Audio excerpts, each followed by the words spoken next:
étaient tous épuisés après la journée qui venait de passer. Personne ne l'entendit. Surpris, il fit demi-tour et s'approcha de sa mère. « Maman, viens voir !»« Qu'est-ce qu'il y a, Timothée ?» fit Marjolaine, les yeux mi-clos. « Il y a une grande salle avec de la nourriture. »« Rendors-toi, mon petit, il est tard. »« J'ai faim. »« Je sais, moi aussi.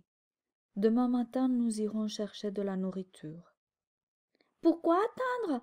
Nous avons tout ce qu'il faut. » Bien sûr, mais il faut le chercher dans la forêt. Il fait trop noir pour y trouver quoi que ce soit. « Mais non! Tu ne vois pas comme tout est bien éclairé? » Enfin, Marjolaine ouvrit les yeux. « Ce n'est pas possible, je rêve. »« Tu crois que c'est un rêve, maman ?» Elle réveilla tout le monde.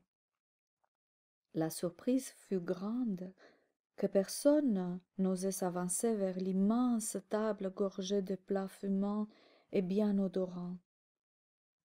« Comment cela est arrivé ?» demanda le sage de la forêt.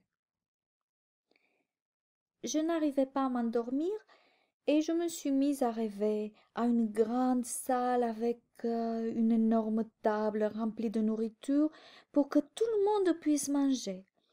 J'imaginais que nous avions chacun une chambre bien confortable avec un lit à baldaquin et une salle de bain avec une énorme baignoire remplie d'eau et de mousse sentant la verveine.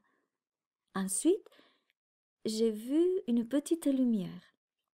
Quand j'ai touché la paroi, j'ai senti comme un rideau de soie. Je l'ai bougé doucement et cette salle est apparue. Regius Animus. Viens avec moi pour vérifier si ces chambres et ces salles de bain sont réelles, elles aussi. Et ils partirent tous les trois. 5 minutes après, ils étaient de retour. Le temps leur avait paru extrêmement long. « Tout est là, c'est incroyable !» s'exclama Regius Animus. Le sage était très soucieux. Il demanda de le suivre pour discuter de la situation à la fée Flocon de Neige, à Stratus, le maître des Lucioles, à Clérius, le maître de l'eau, à Diamantus, le maître de pierre, à Focus, le maître du feu, et à Zephyrus, le maître du vin. Tout le monde chuchotait. Personne n'avait vu une chose pareille. Ils pensaient tous que c'était un piège.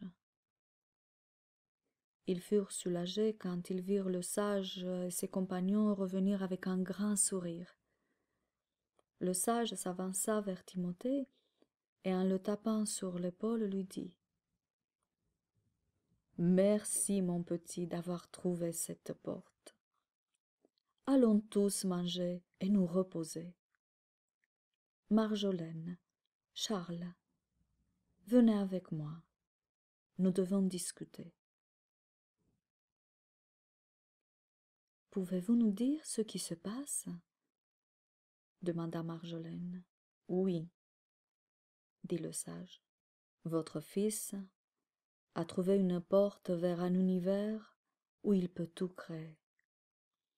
Nous devons être vigilants et bien le guider afin qu'il ne crée que des choses utiles. Tout ce qu'il pense se matérialise. Cela ne se passe qu'à l'intérieur du tilleul, dans cette caverne naturelle. Il a trouvé son royaume.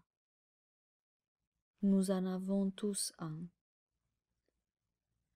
Nous pouvons le trouver après de longues recherches, mais nous pouvons être aidés comme l'a été Timothée. Nous devons lui expliquer la situation très clairement et l'inciter à ne penser qu'à de belles choses,